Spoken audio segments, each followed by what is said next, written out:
meus amigos e minhas amigas, sejam muito bem-vindos a mais um episódio do nosso Norte 7 Podcast. Seja muito bem-vindo você que está aí vendo pelo YouTube ou está ouvindo pelo Spotify aí no carro, enfim. Qualquer hora que você esteja ouvindo ou vendo esse podcast, seja muito bem-vindo, aproveite, tá bom? Antes de nós começarmos e já chamar a nossa convidada super especial, já segue a gente aí nas redes sociais, que é @norte7, o 7 número, tá? Podcast, tudo junto, @norte7 podcast. Já segue a gente, já curte, já manda seu comentário, já compartilha, enfim, faz tudo aí. Mas a nossa convidada de hoje, como eu disse para vocês, ela vem direto lá do Hospital Adventista de Belém, que é de uma de nossas instituições aqui na União Norte Brasileira. Você deve conhecer. E o nome dela é doutora Juliana Pelaio. Falei certo, doutora? Falou sim. Boa tarde, Boa Gislane. tarde. Boa tarde a todo mundo do Norte 7 Podcast. Obrigada pelo convite. Eu agradeço a oportunidade de estar aqui, falando um tema que é tão importante. E obrigada. E você já percebeu aí que o tema é saúde, né? Hoje nós vamos falar de saúde, porque aqui a gente fala de tudo, né? Todos os temas. Falamos da nossa igreja, falamos aí dos nossos departamentos, falamos de saúde, porque a nossa igreja, doutora, tem essa premissa bem forte aí da saúde, né? Do cuidado com a saúde, do corpo, da mente, espiritual, enfim, tudo junto, tudo agregado. Mas para você saber, a doutora Juliana, ela é hematologista. Você já deve saber aí do que se trata, mas se não, ela vai explicar daqui a pouquinho. Ela é formada pela Unifesp, que é a Escola Paulista de Medicina, não é, doutora? E ela foi coordenadora da Oncologia do Hospital Adventista de Belém até 2021. E também foi chefe do Departamento de Hematologia do Hospital Ofir Loyola entre os anos de 2014 até 2016. E hoje ela é hematologista do Hospital Adventista de Belém e da Clínica Ser Oncológica. Também ela tem pós-graduação em saúde mental e oncologia integrativa. Você viu aí que a gente falou bastante de oncologia, né? E também citou aí a saúde mental, né, doutora? Conta pra gente, primeiro conta pra gente como que é o trabalho na hematologia. O que um hematologista faz? Eu estava até comentando nos bastidores aqui com o pessoal que eu nunca precisei, doutora, de marcar uma consulta com um hematologista. Isso é bom? Que bom, graças a Deus, ou estou negligenciando alguma coisa? Não, é bom.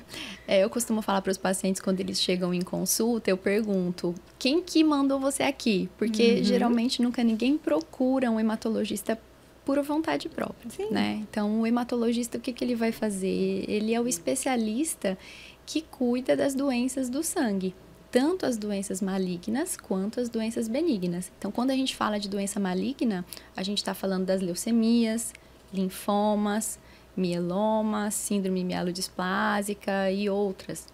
E nas doenças benignas são anemias. Nós temos várias causas de anemia, que vão desde as deficiências nutricionais até a problemas relacionados à produção do sangue, na medula óssea, enfim, problemas de distúrbio de coagulação, alteração nas plaquetas. Então, são várias doenças que englobam essa especialidade. Interessante você dizer sobre essa questão nutricional, né?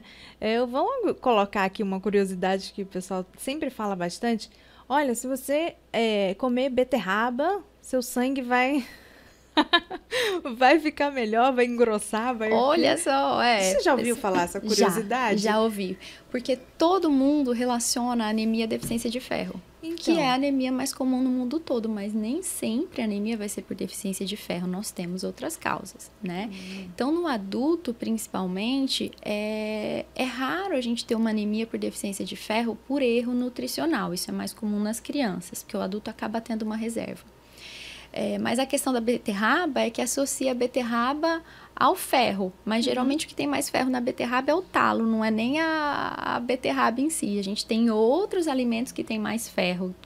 Tem a carne vermelha, né, as verduras mais escuras, como a couve, brócolis, espinafre, Mas a associação vem daí. Isso aí, de fato, faz bem. Faz bem, Pro com sangue. certeza faz bem. Então, a beterraba não. Faz bem também. Também faz, com certeza. A pessoa pode parar de sofrer, de ficar comendo um monte de beterraba pra ver se faz bem pro sangue. E fazer uma misturinha ali, né? Quanto mais misturado, melhor. Quanto o prato tiver mais colorido e natural, é o melhor. E os mais escuros tem mais ferro. Tá vendo? Olha, para de sofrer, de ficar comendo só beterraba, esquecendo os outros aí pra ver se faz bem pro sangue. Né, doutora? Mas aí a gente viu aqui no seu currículo também que existe muita ali hematologia e oncologia. Como que é essa relação, assim, o seu interesse também para ir para essa área, para fazer essa associação e ajudar esses pacientes? A associação com oncologia é porque o oncologista clínico, ele acompanha são os cânceres sólidos, né? E quando a gente fala de câncer hematológico, é o hematologista que faz esse acompanhamento. Eu até estava contando aqui antes de começar, né, que o meu desejo, assim, a minha motivação por hematologia começou quando um tio meu teve leucemia. E a partir daí, ainda era criança e eu vivi todas essas fases, né, ao lado da minha família.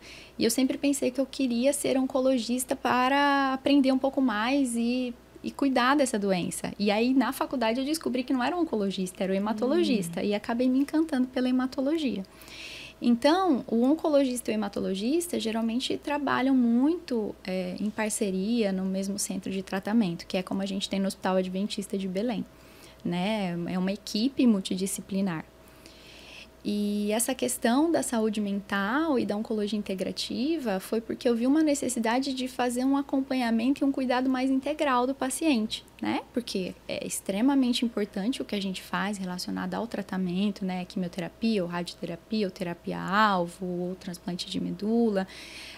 Mas a gente dar um suporte integral faz toda a diferença na qualidade de vida, né? Então, melhorar a questão alimentar, estimular hábitos saudáveis, mudança de estilo de vida e priorizar também alguns cuidados relacionados à saúde mental que, às vezes, o paciente vivencia, né, de forma muito intenso e acaba não sendo tão valorizado durante as consultas, mas que acabam levando a distúrbio de ansiedade, depressão, problemas no sono, né, por questões familiares, pessoais. Então, quando a gente tem um olhar para esse lado, a gente melhora a qualidade de vida, reduz o risco de complicação, reduz os sintomas relacionados aos efeitos colaterais. Então, foi daí que veio essa mistura toda. Interessante. Então, o paciente oncológico, ele precisa também ser acompanhado pelo hematologista? Não necessariamente. Não, o oncológico, o oncohematológico sim, e o oncológico vai ter o oncologista. O oncohematológico é só sangue. A leucemia, por exemplo. Leucemia, linfoma, mieloma são os principais, né? E o oncológico a oncologia clínica, ela foca na mama, próstata, cólon, os outros tipos. Então, o hematologista fica com os cânceres do sangue e o oncologista os outros cânceres. Ah, tá. Então, você achou, assim, esse mais delicado, que merece mais atenção. Tem também esse lado aí da família que puxou, né? Para você focar mais nesse cuidado, né? A minha ligação com o paciente hematológico, oncohematológico, sempre foi maior. Em relação às doenças, sempre gostei de estudar mais e me aprofundar mais na fisiopatologia, no tratamento, durante a faculdade e a residência de clínica médica. E aí eu acabei fazendo essa opção. Doutora, é assim, algo até assim delicado de dizer, mas é preciso. A incidência é muito grande dessas doenças oncohematológicas. Elas não são, não é uma incidência tão grande. Tá, assim, quando a gente vê a população geral, é a incidência dos outros cânceres, mas ainda assim é bem presente. E como que se dá, assim, existe algo que eu possa fazer para evitar uma possível doença oncohematológica ou não? é inevitável? Depende. Principalmente relacionada a neoplasias hematológicas, a gente não tem fatores muito bem definidos que desencadeiam isso. O que a gente tem? Acontece uma mutação na divisão da célula e a partir daí ela começa a se proliferar, né? De uma forma desordenada, com uma função inadequada, e é isso que desencadeia esse câncer, a partir de uma mutação, que normalmente não foi hereditária, ou seja, a genética teve uma mutação ali, mas não foi hereditário. A gente não tem fatores tão bem estabelecidos como em outros tipos de câncer, mas a gente tem alguns fatores que estão sim associados, por exemplo, exposição a benzeno e a radiação, mas são poucos casos, a minoria. Tem alguns outros fatores que podem estar relacionados a alguns tipos de leucemia, por exemplo, que acredita-se que também tem um papel direto, como tabagismo, tá? Exposição prévia à quimioterapia por outros tumores, a produtos químicos, algumas síndromes, por exemplo, síndrome de Down tem uma maior predisposição a desenvolver leucemia. Nossa, não sabia. Isso pode acontecer. Então, só que de uma forma geral, os fatores de risco que existem podem desencadear outras doenças também. Então, por isso que a gente sempre fala sobre a importância do estilo de vida, da alimentação saudável, de praticar atividade física, evitar etilismo, tabagismo, tudo isso tem impacto direto. A gente já tem os estudos documentando que reduz a incidência de vários tipos de câncer. Olha só, sempre a gente volta na mesma tecla, que é tão simples, quer dizer, não é, que é o estilo de vida. E eu costumo falar isso, porque a gente tem fatores de risco que são modificáveis e que não são modificáveis, né? Então, o que a gente não consegue modificar? Idade. Então, tem câncer que é mais incidente em determinada idade, predisposição familiar. Então, essas coisas a gente não consegue modificar. Mas uma grande parte é responsável por fatores ambientais que a gente consegue modificar. Que é basicamente isso. Alimentação, atividade de física e evitar produtos que fazem mal, né? Como o álcool e o tabaco. Tem uma diferença grande aí entre hereditariedade e a predisposição, né, doutora? Tem. Explica um pouco pra gente. Você até pode ter assim, uma predisposição genética. Isso não significa que essa predisposição vai desencadear um câncer. Não é determinante. Não é determinante, tá? Então, o que acontece é que quando você está exposto no ambiente, os fatores ambientais podem estimular aquela predisposição a desenvolver o câncer. Por isso que a gente tem países onde a incidência de câncer são menores e países onde a incidência de câncer é maior. Se você pegar países asiáticos que, por exemplo, têm uma incidência de câncer menor, por exemplo, câncer de próstata e mama, e você pegar ele e colocar em um outro país, a incidência dele começa a aumentar. Então, o fator ambiental é muito, muito determinante no desenvolvimento do câncer. Muito forte, né? Mas aí, porque... eu falei isso porque tem as pessoas... Nossa, olha, minha família tem muitas pessoas que tiveram câncer. Meu Deus, vou ter... Já era, não tem mais jeito, não tenho nada a fazer, mas você falou que tem, né? Tem sim, com certeza. Isso é um questionamento sempre presente, né? Então, o paciente sempre pergunta, doutora, mas meu filho vai ter, né? E não é assim. Os cânceres hereditários é a minoria, é raro, assim, em torno de 5% a 10%. Nossa, isso daí, alguém que estiver ouvindo, pode ser... bem fundamental a pessoa ouvir isso, que às vezes ela passou a vida inteira achando que, porque teve na família, tá ali com o futuro já comprometido, mas não, né, doutora? Não, ela pode ter a predisposição, mas é influenciada pelos hábitos de vida. Tá vendo, gente? Então, fique tranquilo e cuide da saúde, que vai dar tudo certo, com fé em Deus, né, doutora? E, assim, como nós estamos nesse mês de junho, né, por isso mesmo, um dos fatores determinantes para trazer você aqui hoje para conversar com a gente, Nós estamos no mês de junho. Você aí que está ouvindo ou assistindo a gente já deve ter ouvido falar da campanha Junho Vermelho, né? E laranja, que a gente vai falar aqui. Tem junho vermelho e laranja também. Você já vai entender por quê. Inclusive, no último dia 14, nós tivemos aí o Dia Mundial da Doação de Sangue. E aí, queria que você explicasse pra gente, para quem tá ouvindo aí, um pouquinho sobre essas campanhas. O que é o Junho Vermelho, o Junho Laranja, como que começou, que ações é que ele promove aí, apoia, né, pra gente poder entender. E por isso a sua vinda especial aqui hoje, doutora. Bom, o junho é um mês todo dedicado ao sangue, né? Que eu adoro falar. Olha só, seu mês preferido. É o meu mês preferido. Então, quando a gente fala de junho vermelho e laranja, são campanhas para conscientizar sobre a leucemia e também sobre a importância de doação de sangue. Então, qual que é a importância dessa conscientização sobre a leucemia? É importante a gente conscientizar as pessoas sobre os sinais e sintomas dessa doença. Uhum. E não só a população em geral, mas os profissionais de saúde também. Por quê? Porque o diagnóstico precoce, né, a hora que esse paciente vai ser encaminhado para o especialista, ele faz toda a diferença no resultado final do tratamento. Então, por isso, é tão importante a gente fazer essa conscientização para divulgar mais a doença que não é tão comum.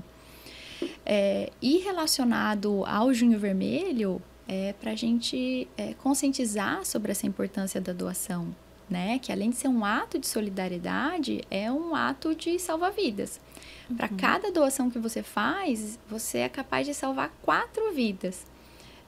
Então, a gente divulgar as informações, né, e esclarecer as pessoas faz toda a diferença e pode salvar muita gente. Então, vermelho, doação de sangue, e o laranja... a leucemia. Para a leucemia, né? Isso. E aí tem ações, campanhas... Tem. Cada estado acaba fazendo, né, as suas divulgações e ações, né? Para que a gente estimule o cadastramento de doadores, conscientize, explique quem pode doar, quem não pode doar, se tem risco, se não tem, para poder estimular. Então, lá no Hospital Adventista, tem sido feita essa conscientização dentro dos grupos dos colaboradores para que os colaboradores, né, aumentem o número de doações. Inclusive, eu vi os pequenos grupos lá, né, do hospital envolvidos lá na doação. Porque, né, doutora, você que está ouvindo aí também a gente, a melhor forma de você se envolver na campanha do Junho Vermelho é doando sangue, né? É a melhor forma. Não é a fitinha lá que você vai colocar para se envolver, mas é indo lá e doando, né? Aí lá no hospital tem os pequenos grupos. Teve muita gente lá que se reunia para doar. Isso. Foi, né? Foi. Eu vi umas fotinhas lá dos funcionários, todos doando sangue lá, parabéns, inclusive, o Hospital Adventista de Belém. Vocês podem ver nas redes lá do hospital, @Hospital Belém, @Hospital de Barcarena, né, Jéssica? Ó, a Jéssica tá ali, ó. Isso, segue lá.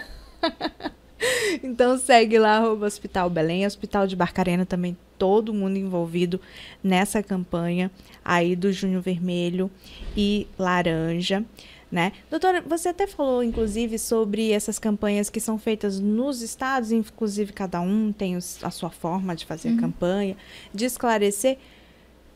Tá todo mundo cansado de saber? Não tá. Tem gente que não sabe. Quem que pode doar sangue? Quais são os critérios ali, né? Às vezes a pessoa, por incrível que pareça, doutora, ainda tem gente que tem medo de doar sangue, não tem? Tem. Quais são esses critérios, assim, que a pessoa tá apta para doar? E também quem não pode doar? Uhum. Bom, todo mundo que tem entre 16 e 69 anos pode realizar doação, desde que esteja em bom estado de saúde, né? Leve sua carteirinha de documento com uma foto.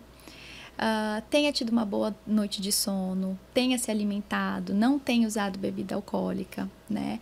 E aí ele vai passar por uma anamnese, uma avaliação lá e até um teste rápido para ver o nível de hemoglobina, de hematócrito, para que o procedimento seja seguro tanto para o doador quanto para quem vai receber, né? Agora, quem não pode doar, existem vários critérios.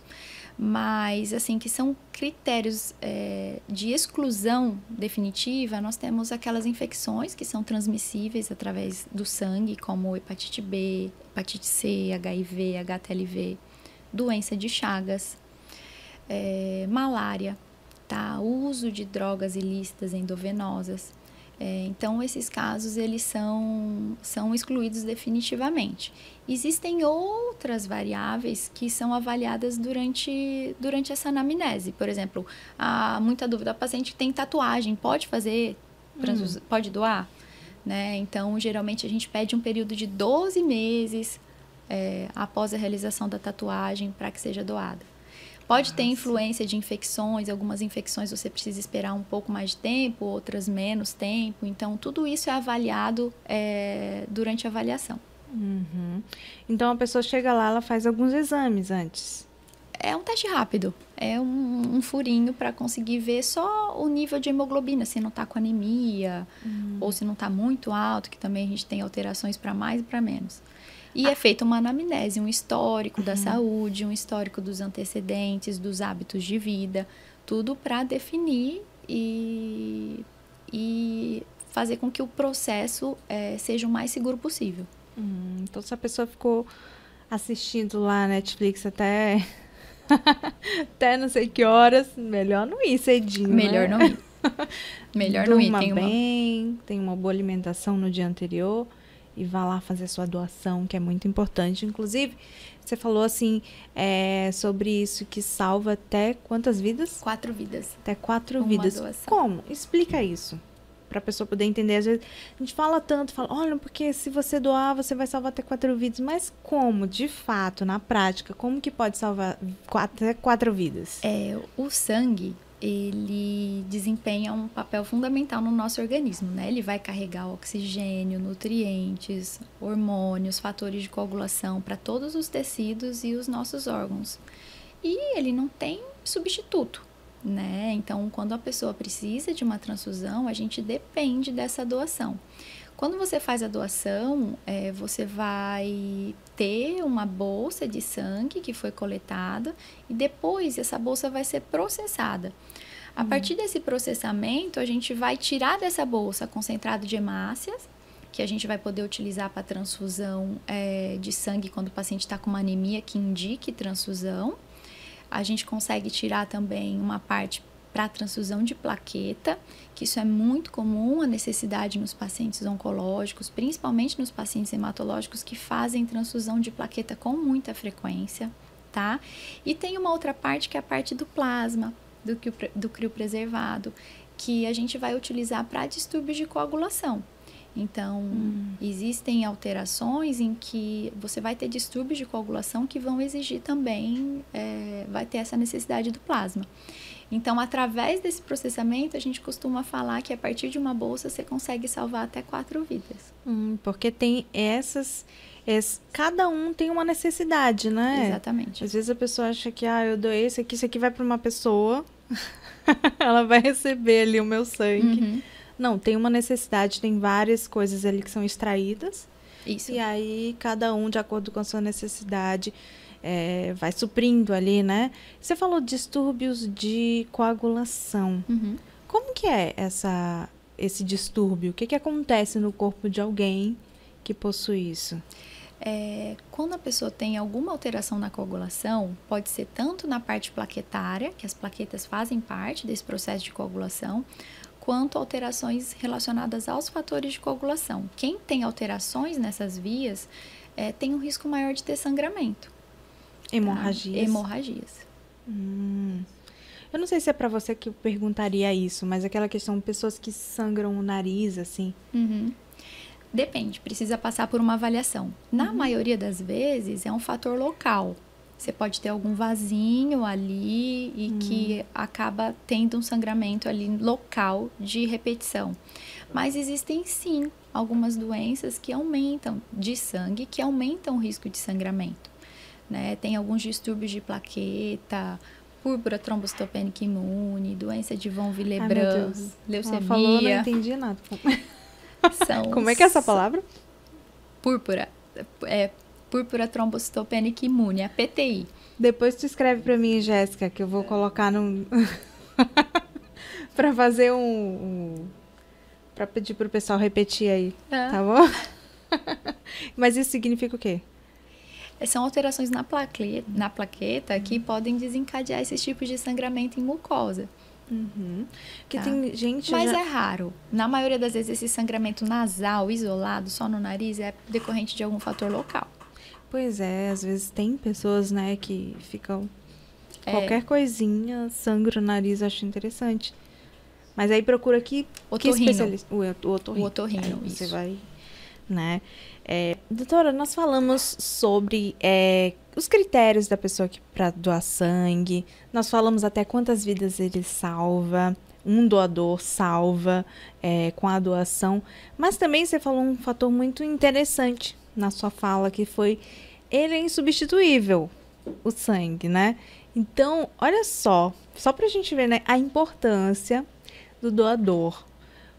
O gesto que ele faz, não só para salvar uma vida, mas também essa questão assim, ele é a única pessoa, às vezes, que pode salvar ali aquela vida, né? A ciência tem avançado, a medicina avança, mas não é possível fabricar um sangue de forma artificial, né? Não. Doutora, olha só, não, que coisa, né? A única forma da gente conseguir o sangue é através da doação. E ele é essencial e insubstituível. Nossa. Né? Existem estudos, pesquisas que estão sendo feitas na tentativa de desenvolver substâncias que sejam semelhantes às ações da hemoglobina. A hemoglobina é a parte do sangue que deixa o sangue vermelho e que carrega o oxigênio. Mas isso nunca vai substituir, não vai ser capaz, não né, é suficiente. de fazer a mesma função dos componentes sanguíneos. Olha só, por isso que você precisa doar. Por favor, faça parte dessa campanha, né? Doe sangue. E doutora, você falou sobre todas esses itens aí necessários que uma pessoa precisa, né? Com a doação, recebendo essa doação. Mas e eu que doei? Eu sinto falta de alguma coisa, logo após que eu doei ali, fico fraca, enfim, nossa, vou desmaiar, tirou parte do meu sangue ali, vou ficar sem. Tô falando uma coisa aqui que parece boba, mas tem muita gente que usa esse argumento. Não, nossa, vou passar mal, vou... Não é boba, e eu esqueci de falar um critério muito importante, que é o peso. Então, você precisa ter mais de 50 quilos para fazer essa doação. Por quê? E é 16, não é 18 anos, né? 16 já pode. 16. Entre 16 e 18, você precisa ter uma autorização dos responsáveis, mas é de 16 a 69. E aí, você precisa ter mais do que 50 quilos, porque o volume vai depender do peso, né? Então, a média... Na retirada. Você tem um mínimo de 400 ml numa bolsa.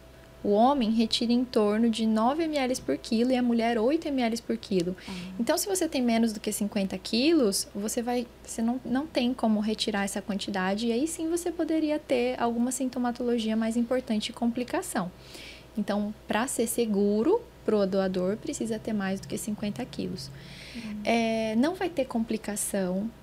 Tá? É tudo feito de uma maneira bem criteriosa, é uma avaliação detalhada, né? Tudo vai depender do indivíduo, de cada indivíduo, se tem alguma comorbidade, usa alguma medicação. Então, durante a avaliação para doação, tudo isso vai ser levado em conta. Então, é um procedimento extremamente seguro, sem complicação. Pós-doação, você pode, às vezes, ter alguns sintomas, como algum mal-estar, uma fraqueza leve. Então, a gente recomenda que após a doação, fique 15 minutos ali no local, né, sentado ou deitado. E depois pode ir embora para casa. Se alimenta. Tem que se alimentar. Evitar atividade física moderada, né? Então, naquele dia, manter, assim, um certo descanso, mas nada grave. Uhum. Não existe nenhum tipo de perigo, assim, no momento lá, passar mal. Só se for nervosismo, né? Nervosismo. Já aconteceu? Nervosismo já aconteceu. Já aconteceu. E tem uma história até com meu irmão, porque a gente sempre doou sangue desde muito novo. Uhum. E o meu irmão, a primeira vez, ele teve uma síncope, assim, uma pré-síncope, na hora que ele viu o sangue saindo, assim. Então, deu um mal-estar. Então, por isso que a gente sempre avalia a pressão, vê como tá, faz com todo mundo sentadinho ou deitadinho para prevenir esse nervosismo. É importante a pessoa falar também, né? Olha, eu tenho um pouco de medo de sangue quando eu vejo sangue. Sim. Né? E aí as pessoas lá responsáveis já ficam de olho, já explica direitinho, né? Tem gente que tem medo de agulha também, né? Tem. Da agulha é muito...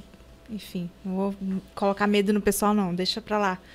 Doem sangue. Medo é muito individual, né? Tem quem não sinta nada, né? Como a punção por agulha, mas quem tem um medo que chega a ser uma fobia, né? Então, como alguns dos funcionários lá do hospital, que eu vi que estão sorrindo lá, com a foto do ano sorrindo. Então, ó, dá tudo certo. O Bruno tem medo da agulha? Não? Ele tá dizendo que não. Vamos fazer o teste. Quero ver a foto dele doando sangue lá. Ver se ele vai fazer careta ou se ele... Ai, meu Deus. Mas tá tudo certo, gente. A quantidade de sangue que é retirada é calculada ali, de acordo com cada pessoa. Tudo seguro, né? Não fique com medo. Mas, e aí, depois que a gente doa sangue... doutora, assim, eu vejo muitas pessoas colocando na internet ali, fulano de tal precisa de sangue e tudo, doa. Às vezes a pessoa acabou de doar, aí vê ali uma pessoa querida, quer doar. Quanto tempo é esse intervalo, assim, da pessoa que acabou de doar para poder doar novamente? Para homens, a gente tem que ter um tempo mínimo de 60 dias. Pode realizar 4 doações no ano. E para a mulher, 90 dias. Ela pode fazer 3 doações no ano. Doutora, mas como funciona essa questão? Como eu acabei de falar sobre a gente ver as postagens, né? Principalmente ultimamente, muitas pessoas precisando. Ultimamente não, sempre, né? Muitas pessoas precisando. E aí eles falam, vá até um hemocentro e dê o nome. Como que funciona, assim? Eu preciso ir lá para dar especificamente para essa pessoa? Porque o que acontece? Quando o paciente precisa de transfusão, né, a gente sempre utiliza esse momento para conscientizar sobre a importância de doar para repor os estoques, né? Não necessariamente o sangue que você doou vai para aquele paciente naquele momento, porque tudo isso depende de uma série de exames que vão ser feitos com compatibilidade, enfim. Mas a gente consegue aumentar o estoque para que não falte para aquele paciente e para outros. Inclusive, a gente pode até falar sobre isso, essa questão da compatibilidade, né? Porque existem alguns tipos sanguíneos, né, doutora, que eles são... Olha, vê se eu aprendi bem. Que eles são doadores universais, outros são receptores universais, outros são mais raros, não é raro, mas difícil assim, e precisam, o estoque precisa ser, né, reabastecido. Me corrija aí se eu estiver errado, ou me ensine, por favor. É bem complicado, porque é uma sopa de letrinhas. Então, mas conte pra gente aí como que funciona. Quando a gente fala do tipo sanguíneo O, ele é um grande doador, mas ele não consegue receber de todo mundo. O O negativo? Oi? O O positivo O positivo. E o O negativo. Os dois. Então, a gente vai receber o O positivo, ele vai conseguir receber do O positivo. O O negativo, do O negativo. Desculpa, o O positivo, ele consegue receber do positivo e do negativo. E o O negativo só do negativo. Aí, depois, a gente tem os tipos sanguíneos AB. Tem o tipo sanguíneo que é só A, o tipo sanguíneo que é só B. Então, quando a gente fala do tipo sanguíneo AB... então, ele vai poder receber do tipo A, do tipo B, do tipo AB, tá? E do tipo A gente consegue receber o A e o o B e o O. Então, tem uma série de coisas que a gente avalia, tanto a compatibilidade ABO, quanto a compatibilidade fator RH, tá? Se ele está presente ou se ele está ausente. Olha só a importância de todos doarem, porque, né, cada tipo ali tem a sua necessidade, né? Especialmente num momento ali crítico. Já pensou, né? Os estoques baixos e você só pode receber de um e tá baixo, por isso essa conscientização, né? A gente coloca ali os nomes para as pessoas doarem, mas não vai doar só para aquela pessoa. Vai atender muitos outros que estão precisando. Doutora, tem a ver essa campanha ser nesse período do ano? Tem, questão tem dos muito estoques, a ver. Tem. Né? O que acontece além da gente ter o Dia Mundial do Doador de Sangue, né, no dia 14 de junho, né, junho é um mês que antecede um período de férias. E o que acontece é que nesse período de férias as doações reduzem e os estoques também. Então, por isso que foi escolhido esse mês de junho para a gente conscientizar e divulgar e estimular que as pessoas criem esse hábito, que converse com as famílias, com os amigos, para que todo mundo tenha esse hábito também de doação, né? Um ato de amor ao próximo, como se fosse uma corrente do bem. Estoques baixos porque férias as pessoas vão viajar, Isso. Né? Estão mais ausentes e aí não tem aquele hábito de ir ao hemocentro fazer doação. Mais ou menos isso? Isso. E também a necessidade, né? Porque, infelizmente, é algo até assim delicado de dizer, mas os acidentes aumentam nas férias, infelizmente, né? As tragédias. E aí, acidentes, muitas vezes as pessoas precisam fazer cirurgias, né? E precisam... Praticamente quase toda cirurgia precisa Não são né? todas, mas uma grande parte das cirurgias vão precisar ou de uma reserva ou de transfusão. Dependendo do tamanho dessa cirurgia, é necessário. Uma reserva é, assim, prevenção ali. Prevenção. Você precisa estar ali, porque caso tenha alguma intercorrência no momento, você já tem disponível. Né? Porque pode acontecer urgências e emergências.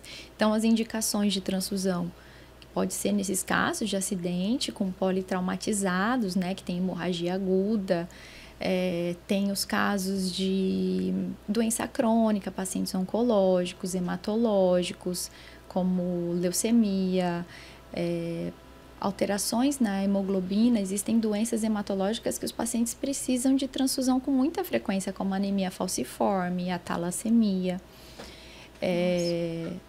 Pacientes que vão fazer um procedimento cirúrgico precisam também da transfusão, UTI neonatal, então bebê prematuro. Então, é muito importante a gente ter um estoque adequado para a hora que alguém precisar, a gente ter como suprir essa demanda, né? E isso só depende das doações. Da conscientização, né? Doutora, até lembrei, assim, você falando, assim, sobre essa questão de não necessariamente aquela pessoa, mas às vezes é preciso fazer essa conscientização, pensar, né, nas pessoas próximas.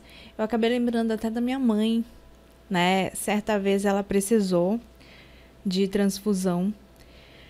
Ela precisava fazer uma cirurgia, né? Até bem assim, aperta até um pouco o coração de falar, mas ela precisou de fazer uma cirurgia. E aí, ela precisaria do sangue.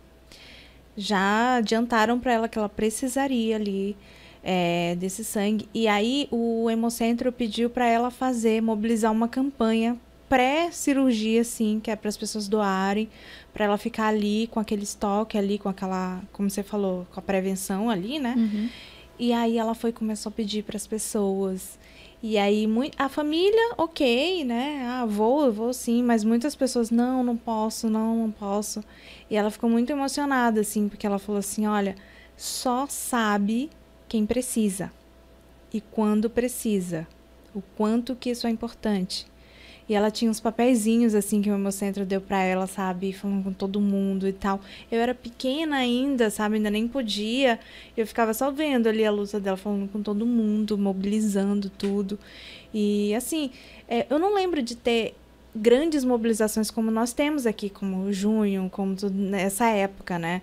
Era bem pouco. E ela estava fazendo assim, né? De quase que um boca a boca, assim, para doar e tudo. E ela ficou muito emocionada. Ela me contou, eu não vi, mas ela me contou quando ela estava pedindo, assim, para as pessoas, ela disse que ela foi para um canto e chorou muito. Porque as pessoas negavam, falavam, nem ligavam, sabe, assim, para ela. A família foi lá e doou, mas os outros... E ela disse... eu lembro muito bem dessa frase dela, de dizer, só sabe quando precisa. Você ouve ali todo mundo, doe sangue, doe sangue, doe sangue, mas você só sabe a importância quando você precisa, né? Então é por isso que é muito importante as pessoas se engajarem nessa campanha, né? E é aquela história, a gente usa, coloca o nome de uma pessoa querida para ver se mobiliza mesmo, mas você vai salvar não só aquela pessoa, muitas outras, né? Não só para esses casos de acidentes e tudo, mas também para as doenças, né? A gente estava falando aqui, inclusive até quero entrar nesse tópico aí das doenças, porque a gente ouve muito falar, mas às vezes a gente não sabe muito. Por exemplo, a anemia. Quem nunca ouviu falar em anemia? Fulano está com anemia, meu filho está com anemia. Ai, nossa, acho que estou com anemia. Ai, olha, estou muito assim, acho que estou com anemia. Né, doutora?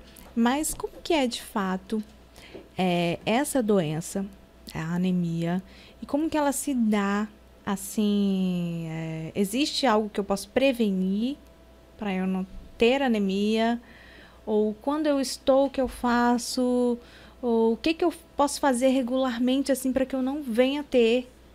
Como que é? Explica um pouquinho pra gente. Então, explora um pouquinho pra gente sobre a anemia. Desmistificar a anemia aqui. Isso, vamos lá, falar de anemia. Primeira coisa que eu costumo falar sempre, a anemia não é doença.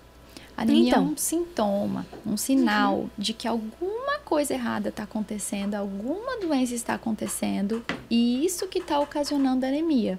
A anemia é uma redução do glóbulo vermelho no nosso sangue. E o glóbulo vermelho ele é responsável por transportar o oxigênio. Então, quando ele se reduz, o paciente pode ficar pálido, pode dar fraqueza, cansaço, sonolência, baixa concentração. Então, são sintomas de anemia, tontura, né? Agora, quais são as causas da anemia? Como a anemia por falta de ferro é a anemia mais comum no mundo todo, é muito comum que a gente encontre pacientes que têm anemia tomando ferro, mesmo sem investigação. Isso é uma coisa muito importante para a gente divulgar, para falar que nem toda anemia é por falta de ferro, né? A gente precisa, antes de usar qualquer medicação, identificar qual é a causa para fazer o tratamento adequado. Por quê? Se for falta de ferro, a gente não vai só repor o ferro, a gente vai repor o ferro e identificar por que está faltando ferro. Porque senão você vai tomar medicação, mas a causa não vai ter sido controlada, né? Então é o que acontece sempre no consultório. O paciente chega, doutora, tem anemia há muitos anos, eu tomo ferro, melhora e volta. Ou não, eu tomo ferro e melhora e daí 2 anos a anemia voltou. Ou nunca melhora. Por quê? Não identificou qual é a causa, né? Então, se é falta de ferro, qual é a causa? Em adulto, a gente tem que pesquisar sangramento do trato gastrointestinal. Então, às vezes, fazer uma endoscopia, uma colonoscopia. Na mulher, na maioria das vezes que elas chegam no consultório por anemia, que a gente identifica que é falta de ferro, na maioria das vezes é por hiperfluxo menstrual aumentado. Então, se a gente não controlar a causa daquele sangramento, não adianta ficar dando ferro, porque eu vou dar ferro, ela vai perder ferro, vou dar ferro, ela vai perder ferro. Então, a gente precisa identificar qual é a causa. É falta de ferro? Vamos repor o ferro e vamos tratar a causa. Ah, não é falta de ferro, porque a gente sempre tem que lembrar isso. Por mais que seja mais comum, existem várias causas de anemia. A gente pode ter anemia por deficiência de vitamina B12, anemia por deficiência de ácido fólico, anemia relacionada a problemas dentro da medula óssea, como leucemia, infiltração, mielodisplasia. A gente pode ter anemias relacionadas a hemoglobinopatias, ou seja, são alterações no glóbulo vermelho que faz com que eles sejam destruídos mais rápido, como a anemia falciforme, a talassemia. Outras alterações, como a anemia hemolítica, que pode ser autoimune ou não. Então, cada uma dessas causas vai ter um tratamento, né? Então, se a gente identificar qual é a causa, é tratando essa causa que a gente vai corrigir a anemia. Então, isso olha é muito só, importante. A anemia não é doença, é uma insuficiência de algo ali que precisa ser identificado para poder fazer com que ela não venha. Isso, né? Isso mesmo. Ela é mais comum em crianças? Nas crianças é muito comum, principalmente até os 5 anos de idade, né? É até um problema de saúde pública. O que acontece? Até os 6 meses de idade, a amamentação, né? A amamentação exclusiva acaba suprindo a necessidade, né? Do bebê de ferro. Mas depois começa a introdução alimentar e ele tem um período de crescimento muito rápido, aí até mais ou menos uns 18 meses.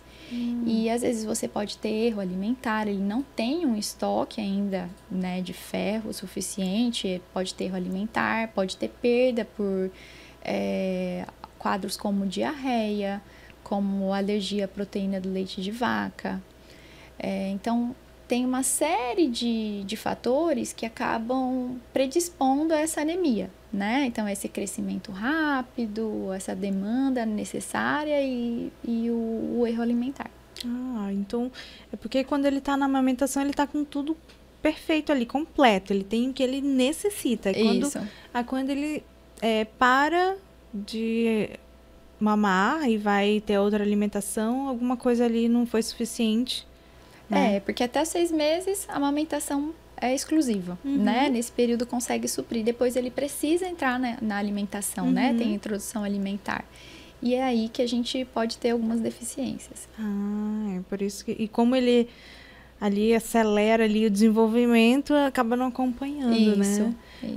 Existe algumas coisas para suprir, assim, fora a alimentação? Porque às vezes a gente não consegue colocar tudo ali que ele... o acompanhamento. Às vezes tem indicação, sim, de fazer reposição com ferro profilático para essa prevenção, mas o mais importante é a educação. Educação alimentar, né, que tem que começar desde cedo e tentar encontrar formas aí para que a alimentação dele seja uma alimentação completa e saudável. Como que a gente pode identificar, assim, de fato, uma criança que ela está com esse problema, com essa anemia, ou mesmo um adulto? E qual a diferença, assim, das crianças? Eu posso identificar isso, pode ser? Geralmente, tanto o adulto quanto a criança pode acabar ficando um pouco mais apático, sonolento. A criança, às vezes, na escola, você percebe que ela não consegue concentrar. Ou, às vezes, um sono excessivo, né? A palidez, que é bem evidente. Por isso que é muito importante o acompanhamento, né? Tem a puericultura, o acompanhamento das crianças. E você notar que está sentindo alguma coisa diferente, procurar um médico o mais rápido possível, né? Para identificar o problema quando está no início e não quando você já está numa fase mais avançada. Nos adultos é parecido também? Parecido. Os sintomas, né? Eu vi que você falou aí uns tipos de anemia, foliforme, uma coisa assim, tá certo? Falciforme. Falciforme. Como que são? Tem tipos de anemias? Tem vários tipos de anemia. Tem as anemias, por exemplo, que são por deficiências nutricionais, né? Que falta algum nutriente. A anemia falciforme, por exemplo, é uma alteração que acontece ali na membrana da hemácia. Ela fica em forma de foice e aí ela acaba sendo destruída muito mais rápido, né? Esses pacientes começam desde muito cedo, na infância, assim, ter alguns sintomas relacionados à anemia falciforme e aí precisam de transfusão com muita frequência. São esses 2 tipos? São? Não, tem mais tipos de anemia. Mas esses são os mais comuns? O mais comum sempre vai ser a deficiência de ferro. Tá? Tem anemia de doença crônica, insuficiência renal pode levar a anemia, né? Outras causas medulares, infiltração na medula por algum tipo de câncer, como a leucemia. Infecções podem ocasionar ocasionando anemia. Outros problemas nas hemácias, como as talassemias, que também é um tipo de alteração na hemácia, que aumenta essa destruição e precisa de transfusão. Mas tem vários tipos. Existe uma grande incidência na gestação, não existe? Sim, na gestação também. Porque a gestação é um período que você tem uma alta demanda de ferro, né? Outra pessoinha ali tá necessitando. Para se construir, né? E o que acontece é que a gente já tem uma anemia gestacional por diluição. Porque você já tem um acúmulo de líquido e já faz uma anemia gestacional por diluição, né? E você acaba tendo uma deficiência de ferro associada por essa demanda aumentada ou ácido fólico. Então, isso acontece. Precisa ser muito bem acompanhado durante a gestação, fazer a reposição quando é necessário, porque a anemia durante a gestação, às vezes, pode predispor a um parto prematuro, aumenta o risco de infecção, né? Então, é muito importante esse segmento. Por isso, né, que existem as vitaminas lá, polivitaminas lá que... Pode ter criança com baixo peso ao nascer, né? Deficiência de crescimento. Então, é importante esse acompanhamento. Muito legal. Precisa ter essa atenção. Mas aí, doutora, anemia e leucemia, qual que é essa... Existe aí uma relação? Como que funciona? Eu preciso ter um cuidado... Claro que falou em anemia, lógico, eu já devo ter esse cuidado, como a gente explorou aqui. Mas eu preciso ter aquele cuidado maior, assim, já pensando, olha, pode vir evoluir para uma leucemia ou não tem nada a ver? Não. O que acontece é que não é que a anemia vira leucemia. Um dos sintomas da leucemia é a anemia. Né? Porque a leucemia, quando ela infiltra ali, ela começa a ter essa proliferação dentro da medula óssea, ela impede que as células normais, os glóbulos vermelhos, né, se desenvolvam. Então, acaba tendo anemia. Esse é um sintoma da leucemia. Então, se a anemia é por outra causa, não tem como ela virar leucemia. Então, se a sua anemia for falta de ferro, ela não vai virar leucemia. Se for falta de vitamina B12, ela não vai virar leucemia. Se for anemia falciforme, ela não vai virar leucemia. Mas a leucemia ocasiona anemia. Então, se tiver a predisposição, né? Aí tem essa questão do cuidado. Isso. Mas... Já que a gente já entrou na leucemia aí, nesse assunto, vamos também desmistificar aqui a leucemia, né? Que é necessário falar, necessário informar. Então, para começar do começo logo, o que é a leucemia, de fato, doutor? A leucemia é uma proliferação dos glóbulos brancos de forma normal, neoplásica, né? O que acontece? Os glóbulos brancos, eles são células do nosso sistema imune. E acontece alguma mutação que começa a ter uma proliferação desordenada de forma anormal. E eles acabam ocupando ali o espaço das células normais. E isso aí vai ter uma redução de glóbulo vermelho, pode ter uma redução de plaqueta, redução dos glóbulos brancos que vão atuar nesse sistema imune. Então, isso pode levar a anemia, com sintomas da anemia, que é fraqueza, cansaço, sonolência, palidez. Pode levar a aumento do risco de infecções, então pode ter febre. Pode levar a alterações na coagulação por conta da plaqueta baixa, então o paciente pode apresentar manchas roxas, pontinhos vermelhos na pele. Às vezes vai escovar o dente, está sangrando a mais. A mulher pode ter o fluxo menstrual aumentado. E outros sintomas são relacionados a essa infiltração dessas células. Então, o baço pode aumentar. Tem tipos de leucemia em que a gengiva aumenta, faz uma hipertrofia gengival. Então, esses são alguns sintomas da leucemia. A leucemia a gente divide em dois grandes grupos, que são as leucemias agudas e as leucemias crônicas. Então, essa leucemia que a gente escuta, fala muito, que essa leucemia que faz a quimioterapia, às vezes precisa do transplante de medula, é a leucemia aguda. Ela acontece numa forma mais jovem desses leucócitos, que a gente chama blastos. E os sintomas são muito mais agudos, de forma muito mais agressiva. As leucemias crônicas, elas acontecem numa fase de desenvolvimento mais maduro dos leucócitos e a proliferação é um pouco mais lenta. Então, os sintomas eles podem acontecer de forma mais gradual, menos intensa e menos grave. Então, quando a gente fala de leucemia crônica, às vezes o tratamento é com medicação oral, por exemplo, como a LMC. A gente encara hoje como uma doença crônica, como diabetes, a pressão alta, que vai fazer sempre o tratamento fazendo uma medicação oral.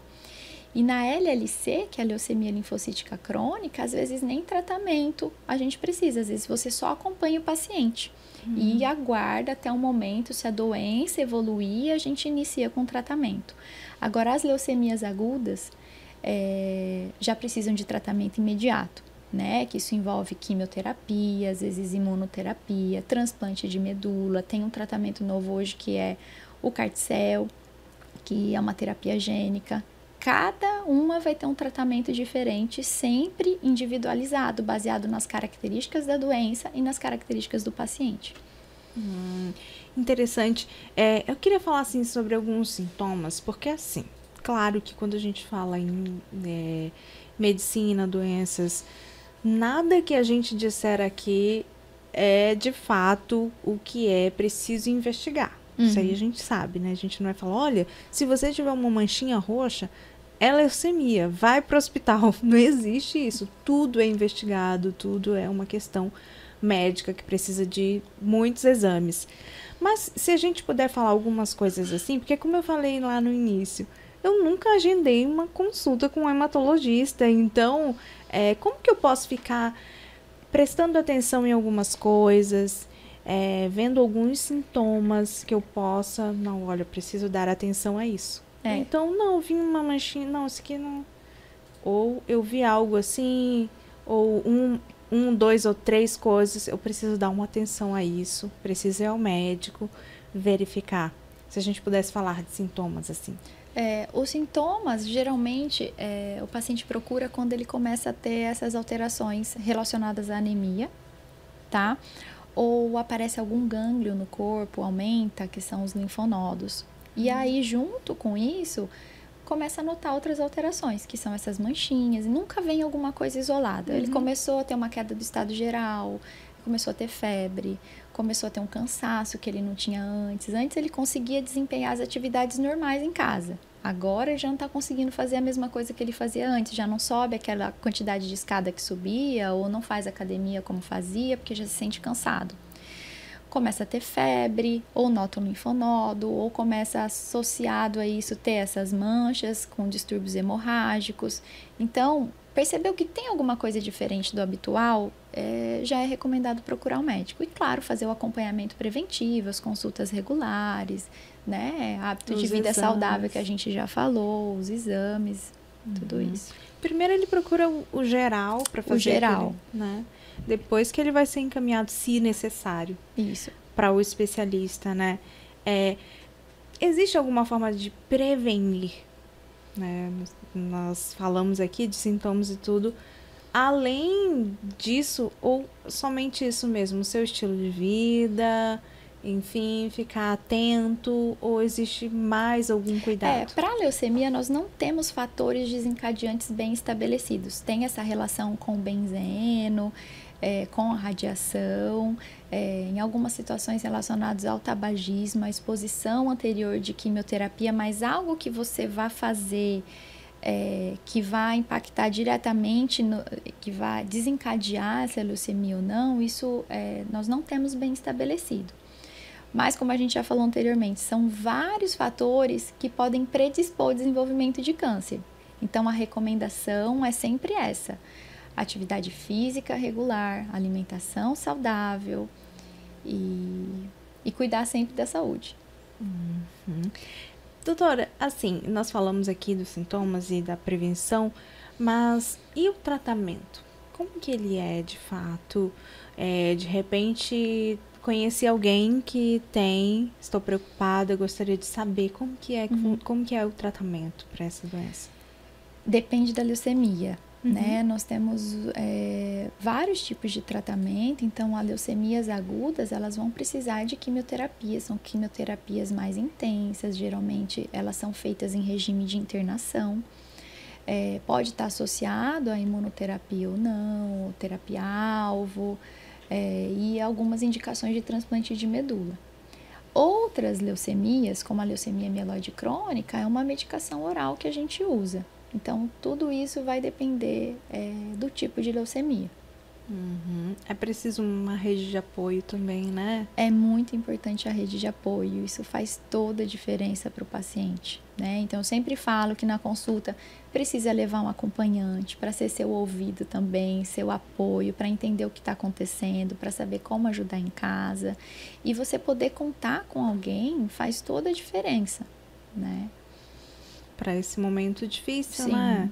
E saber que existe um tratamento adequado para cada um desses e que pode sair muito bem, né? Pode terminar muito bem, né, doutora? Sim, com certeza. O diagnóstico precoce é tão importante por isso e o tratamento é realizado com um objetivo de cura.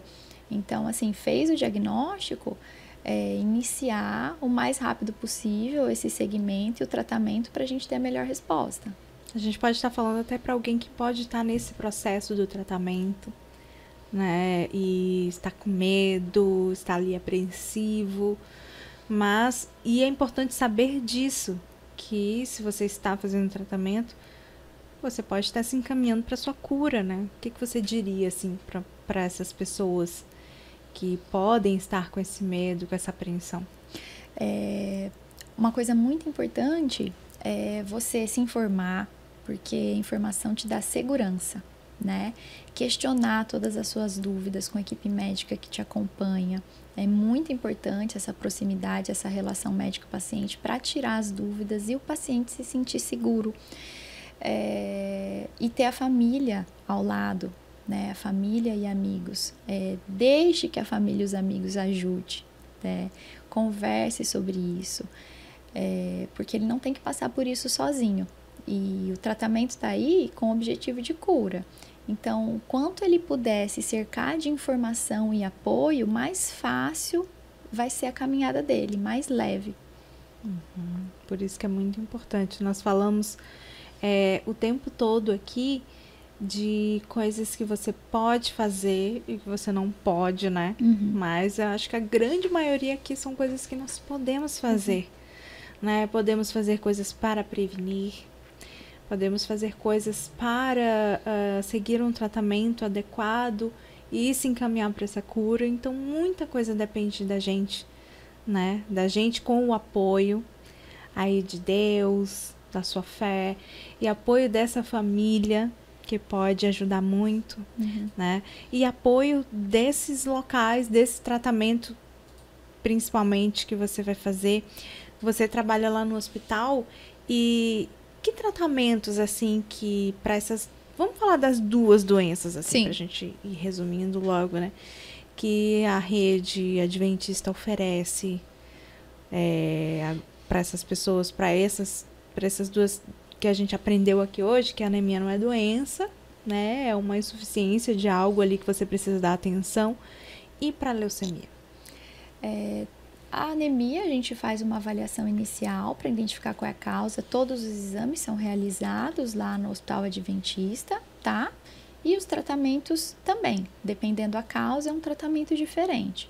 E para a leucemia, a gente também tem toda uma equipe médica preparada. Nossa equipe é composta por 5 hematologistas, né?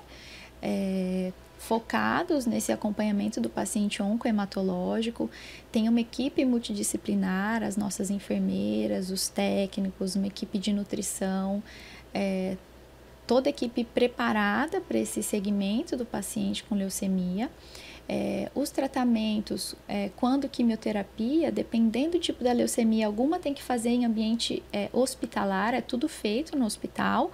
Ou quando é ambulatorial, nós temos ali o centro de oncologia, onde as infusões são feitas em regime ambulatorial. Então, a gente dispõe aí de tudo que é necessário para fazer esse segmento. E eu até falei em algum momento sobre a incidência aqui Então, ela não é muito grande. Então, Não. desse tipo, né? Ainda bem. O que você acha que se dá a esse motivo de não ser muito grande? As pessoas têm um cuidado maior? Ou... É mais raro, assim, é o que a gente viu. Ela não sofre tanta influência de fatores ambientais como outros tipos de câncer, né? Então, acaba sendo uma mutação aleatória que desencadeia essa doença. Agora, a gente já tem bem documentado que outros cânceres sofrem mais influências de fatores ambientais, né? Por exemplo, tabagismo com câncer de pulmão, né? Enfim. Então, eu acho que é por isso mesmo. Então, nós somos abençoados aqui? Somos. Somos bastante abençoados com, de repente, a nossa culinária, aí, fatores, a nossa chuva abençoada. A gente falou quase tudo. Acho que falamos tudo. Quase tudo. Sempre tem alguma coisa aí. Uhum. Inclusive, se nós não tivermos falado tudo, o pessoal vai perguntar. Pode Viu? deixar pergunta. Vai mandar mensagem pra gente aqui, pra você, enfim. Mas a gente, pra finalizar assim, eu queria que você deixasse aí, de repente, contato de rede social, alguma coisa assim, pra essas pessoas que tiverem as dúvidas que ficaram aí, que restaram. Mas desde já a gente já agradece logo todos esses esclarecimentos que você trouxe pra gente. Eu, particularmente, vocês viram aí que eu tirei minhas dúvidas mesmo e eu não sabia de fato muitas coisas, né? E por isso que é importante, você falou inclusive, que é muito importante a informação, né? Que aí as pessoas buscam e não hesitam aí em buscar essa informação e previnem. Buscando informação, você previne, né? Mas deixa aí pra gente seu contato, pra quem tiver dúvida, pra quem de repente alguma coisa que a gente não perguntou, e aí você deixa aí pra eles. Obrigada, muito obrigada. Eu espero que essas informações tenham sido úteis, que possa ajudar alguém. E se alguém realmente tiver qualquer dúvida, eu fico totalmente à disposição. O Instagram é Juliana Pelaio, tá bom? Tudo junto. Eu tenho deixado algumas informações lá também sobre essa parte hematológica e o suporte ao paciente oncológico. E pode mandar mensagem, que o que eu puder ajudar eu fico à disposição. Olha, tá vendo? Manda mensagem aí pra doutora. Doutora, falar nisso, Jéssica, tu não me lembrou, mas eu lembrei, viu? Inclusive, para falar nisso, de mensagem, de pergunta, de dúvida, o Hospital Adventista tem o Pergunte ao Doutor, né? Olha só, lembrei. Pergunte ao Doutor é um quadro, me corrige, Jéssica, um quadro que você pode tirar dúvidas aí sobre vários temas aí de saúde. Olha só, né, doutora? Mais um canal de informação. A gente falou de informação, o quanto é importante.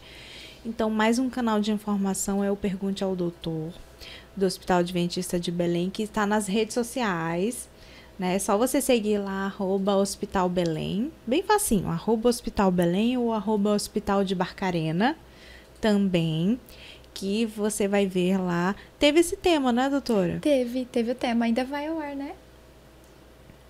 Vai ao ar aí o tema aí do Junho Vermelho e Laranja, tem os dois, né? Que é o quadro que você manda perguntas e os médicos aí do Hospital Belém respondem. Inclusive, nós queremos trazer mais médicos aqui para explorar aí o Pergunte ao Doutor, trazer os temas que estão sendo explorados lá, para a gente poder levar cada vez mais a informação de saúde para as pessoas que tiverem dúvidas e para não hesitar em procurar, né, essa ajuda médica, que é muito importante, não é, doutora? Para a gente ir finalizando, então, deixa aí essa mensagem para essas pessoas, para que elas possam cuidar da saúde, para que elas possam buscar sempre essa ajuda quando necessário, né, e não descuidarem aí em nenhum momento, tá bom? Tá bom. Então, como eu até falei durante a nossa conversa, eu acho que é importante que todos saibam, né, e se lembrem que por mais que você tenha alguma predisposição a alguma doença, você sempre é influenciada pelo ambiente, né? Então, você priorizar a sua saúde é algo, assim, essencial. Porque se você não tiver saúde, você não consegue trabalhar, você não consegue cuidar da família, né? Então, sempre priorizar hábitos saudáveis, uma alimentação saudável, precisa praticar atividade física. Hoje a gente sabe o benefício da atividade física como prevenção e também durante os tratamentos. Evitar bebida alcoólica, cigarro, né? Hábitos de vida que não são saudáveis. Em qualquer sintoma, procurar ajuda médica. Porque independente do que seja, você vai fazer um diagnóstico mais precoce. E aí você tem oportunidade de tratamento e melhores resultados. É isso, importante. Nada é determinante. Aí, né, nós falamos aí o tempo todo. A única coisa que é determinante é a sua vontade de se cuidar, né, de buscar ajuda quando necessário. Isso aí é determinante, né, doutora? Isso é determinante. Para que você tenha uma vida sempre mais saudável. Olha, já posso ser garota propaganda do Hospital Belém. Mas, né? Olha, me contrata, Jéssica. Mas é isso, né, gente? Espero que tenha ficado uma mensagem de saúde mesmo. A gente tá rindo aqui, mas é muito sério. Que tenha ficado uma mensagem de saúde para você aí que tá ouvindo ou assistindo a gente, né, doutora? E muito obrigada pela sua presença aqui. Eu que agradeço. Tá? Sua simpatia, seu sorriso. Eu que agradeço. Obrigada. E essa carga enorme aí de informação que você trouxe pra gente, né, com seu profissionalismo aí. Pedimos que Deus abençoe muito o seu trabalho lá no hospital, que ajuda muita gente aí nessas questões aí, né, de doenças do sangue. Além disso, essa questão profissional tem também esse seu cuidado com essas pessoas, como você disse. Eu fui para esse lado porque eu senti o quanto de apoio que essas pessoas precisam, né, nesse momento tão difícil. Então, não tem só um profissional ali com seu conhecimento ali da faculdade. Tem uma pessoa, um ser humano, que está ali lidando com outro ser humano, né? E com certeza tem ajudado mais do que ali com a medicina, mas também com o coração e com a bênção de Deus. Que Ele possa abençoar muito a sua vida. Obrigada. Tá bom? O seu trabalho. Que você possa voltar aqui com a gente para falar mais. Quando tiverem mais coisas aí, mais ações do hospital, do trabalho, que você volte aqui com a gente para conversar, tá bom? Tá ótimo. Fica aí feito o convite. Muito obrigada. E o nosso agradecimento, a nossa gratidão, tá bom? Eu que agradeço muito a oportunidade. Obrigada. Tá bom? E você também que ficou até agora com a gente, muito obrigada. E já segue a gente lá nas redes sociais, já manda o seu comentário, o que você achou, ou manda uma opinião, de repente, né, para os próximos aí. Muito obrigada, tá bom? Um beijo grande no coração e até o próximo episódio. Tchau!